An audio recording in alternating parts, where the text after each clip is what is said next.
नमस्कार बच्चों, मैं शक्ति सक्सेना साहित्य की पाठशाला में आप सभी का पुनः स्वागत है। पद परिचय की इसी श्रृंखला में हम आगे पढ़ेंगे अविकारी पदों का परिचय।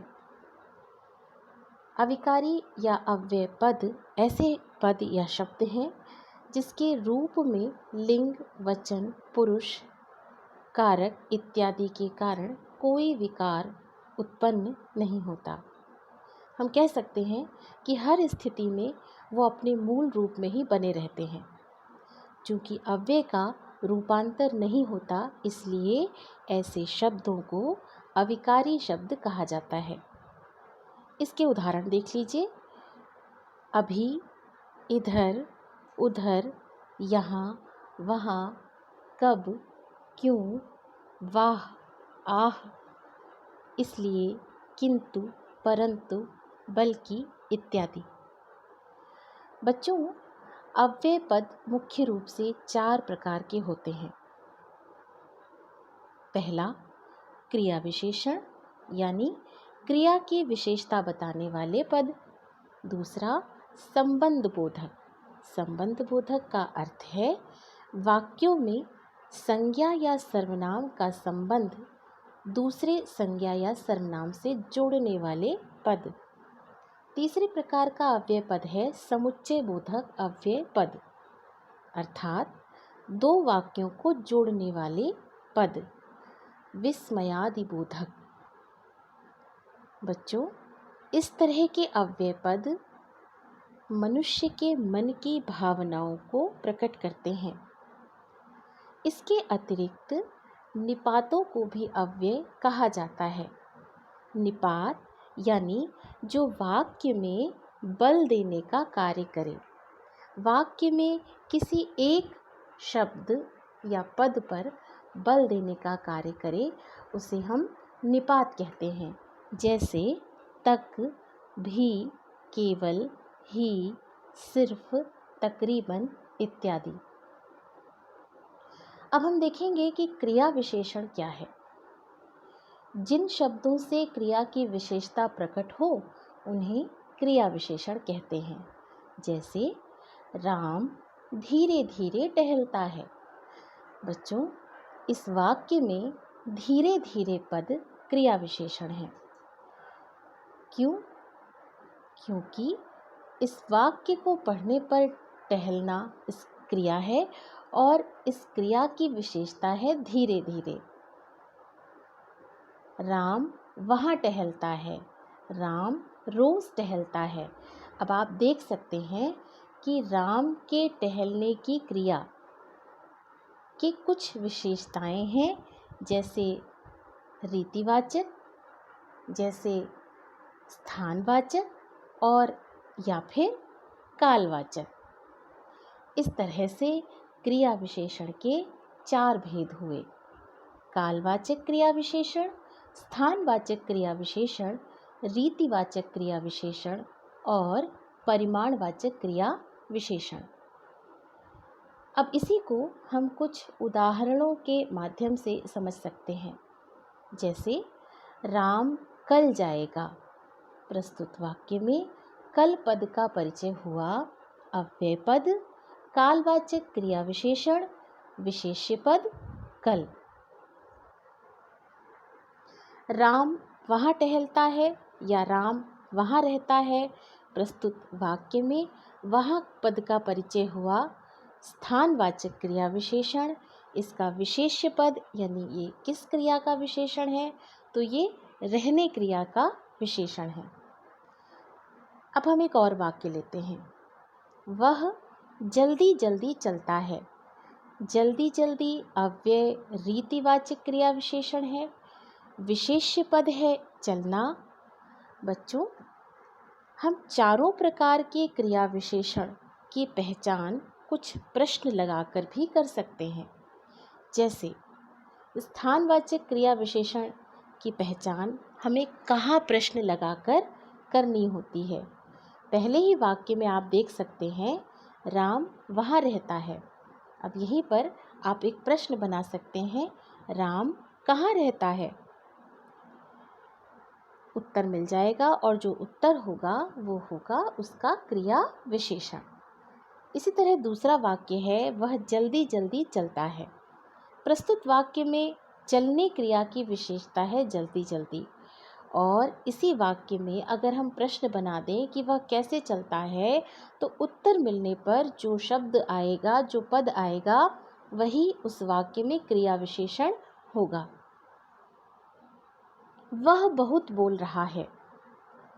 अब यहाँ बहुत पद अव्यय पद है, परिमाणवाचक क्रिया विशेषण है और इसका विशेष्य पद यानी क्रियापद बोल रहा है।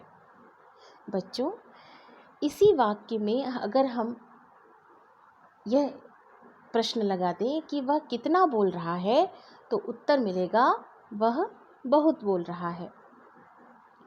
एक अन्य उदाहरण से भी हम इसे समझ सकते हैं, जैसे यहाँ बैठिए। यहाँ से पद परिचय, यहाँ का पद परिचय, अव्यय पद, स्थानवाचक क्रिया विशेषण, और चूंकि ये क्रिया विशेषण है अतः इसका विशेष्य पद होगा बैठिए।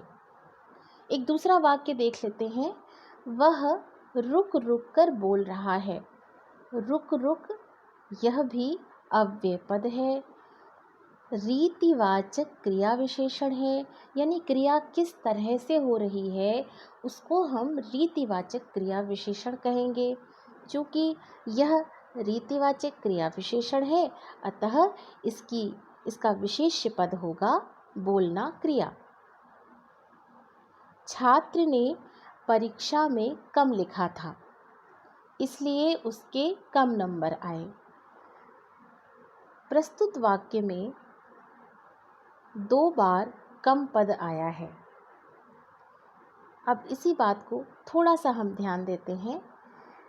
पहले कम पद लिखने क्रिया का विशेषण है और दूसरा कम पद नंबर का विशेषण है, अतः यह केवल विशेषण होगा। जैसे कम पद का परिचय दे दें, पहला कम पद जिसे हम अव्यय कहेंगे, परिमाणवाचक क्रिया विशेषण कहेंगे, इसका विशेष्य पद होगा लिखा। उदाहरण एक और देख लेते हैं, वह अटक अटक कर बोल रहा है। अब इसी वाक्य में प्रश्न बना लीजिए, वह कैसे बोल रहा है, तो उत्तर आने पर जो शब्द हमें मिलेगा, जो पद हमें मिलेगा, वो रीतिवाचक क्रिया विशेषण कहलाएगा। अटक अटक पद वाक्य में अव्यय पद है, रीतिवाचक क्रिया विशेषण है, इसका विशेष्य पद है बोल रहा है। बच्चों, आपने देखा कि ये समस्त क्रिया विशेषण अव्यय पद अपने मूल रूप में ही वाक्यों में आते हैं। वाक्य चाहे बहुवचन में हो या किसी भी लिंग में हो या किसी भी काल में हो, वो अपने उसी रूप में वाक्य में आते हैं। अगले प्रकार का अव्यय पद है संबंध बोधक अव्यय। जैसा कि नाम से ही स्पष्ट है कि यह संबंध यानी जोड़ने का कार्य करता है। ये क्या जोड़ता है, आइए हम जानते हैं। ऐसे अव्यय पद जो वाक्य में संज्ञा सर्वनाम का संबंध दूसरे संज्ञा सर्वनाम से जोड़ते हैं, वह संबंध बोधक अव्यय पद कहलाते हैं। इसके कुछ उदाहरण देख लीजिए, जैसे के पास, के बिना, के किनारे, के यहाँ इत्यादि। इसके अतिरिक्त विरुद्ध, खिलाफ, विपरीत, के विपरीत, ये भी संबंध बोधक अव्यय पद कहलाएंगे। इसको हम उदाहरण से भी समझ सकते हैं, जैसे धन के बिना वह नहीं रह सकता।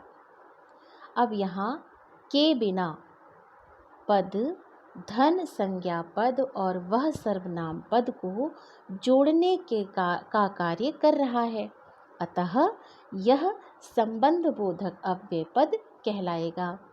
अब इसके बिना को रेखांकित किया जाए तो इसका पद परिचय होगा, प्रस्तुत पद अव्यय पद है, संबंध बोधक अव्यय पद है, धन संज्ञा पद और वह सर्वनाम पद को जोड़ने के लिए आया है। अब आप देखिए दूसरा उदाहरण, दुकान के आगे बाजार है। के आगे अव्यय पद है। दुकान संज्ञा पद और बाजार संज्ञा पद को जोड़ने का कार्य करने के कारण संबंध बोधक अव्यय पद कहलाएगा। बच्चों, कई बार क्रिया विशेषण और संबंध बोधक अव्यय पद में अंतर नहीं कर पाते हम सब। उसका यह भी कारण है कि ये दोनों कभी कभी हमें एक जैसे दिखाई देते हैं। तो आप यह भी देख लीजिए कि यहाँ क्या अंतर हो सकता है। जैसे नौकर यहाँ रहता है, यहाँ प्रस्तुत वाक्य में रहने क्रिया की विशेषता है या विशेषण है। अब अगर ये कहा जाए कि नौकर मालिक के यहाँ रहता है, तो इस वाक्य में मालिक और नौकर दो संज्ञा पदों को जोड़ने के कारण ये के यहाँ पद संबंध बोधक अव्यय पद कहलाएगा। इसी तरह एक और वाक्य से हम समझ सकते हैं, जैसे बगीचा सामने है। बगीचे की स्थिति सामने है, कहाँ है? सामने है, तो स्थानवाचक क्रिया विशेषण। अब इसी वाक्य को अगर इस तरह लिखा जाए कि बगीचा या घर के सामने बगीचा है, तो घर और बगीचा इन दोनों संज्ञा पदों को जोड़ने के कारण के सामने संबंध बोधक अव्यय पद कहलाएगा। मेरे घर के पीछे एक तालाब है। यहाँ पे के पीछे मेरे घर और संज्ञा पद तालाब के को जोड़ने का कार्य कर रहा है, इसलिए यह संबंध बोधक अव्यय पद कहलाएगा। बगीचा पीछे है, यहाँ पर क्रिया विशेषण कहलाएगा। इसी तरह बच्चों, बहुत सारे ऐसे वाक्य हैं जहाँ हम क्रिया विशेषण और संबंध बोधक अव्यय में अंतर कर सकते हैं। उम्मीद है कि आपको आज का वीडियो अच्छा लगा होगा। अगली वीडियो में हम अन्य अव्यय पदों की चर्चा करेंगे। तब तक के लिए बच्चों नमस्कार, खुश रहिए।